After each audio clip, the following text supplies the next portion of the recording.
एका वर्गातील 20 विद्यार्थ्यांचे सरासरी वय 10 वर्षे आहे. जर त्यात वर्ग शिक्षकांचे वय मिळवले तर त्याची सरासरी 12 होते. तर वर्ग शिक्षकाचे वय किती? ऑप्शन ए आहे 22 वर्षे, ऑप्शन बी 25 वर्षे, ऑप्शन सी 52 वर्षे, ऑप्शन डी 50 वर्षे. Okay, ready, start. एका वर्गातील 20 विद्यार्थ्यांचे सरासरी वय 10 वर्षे आहे. मग आपल्याला 20 गुणिले 10 करा, मग 200 होतात.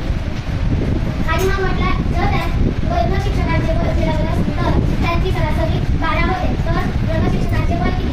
मग आपल्याला 20 मध्ये वर्ग शिक्षकांचे वय मिळवले होतात. म्हणून 20 मध्ये मिळवलं होता तर 21 होतात. मग गुणिले 12 करायचं.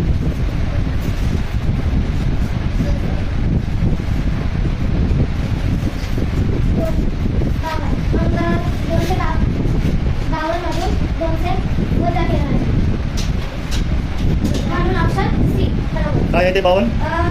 वर्ग शिक्षकांचे वय किती म्हणताय? म्हणून ऑप्शन सी 52 बरोबर आहे. वर्ग शिक्षकांचे वय. ओके.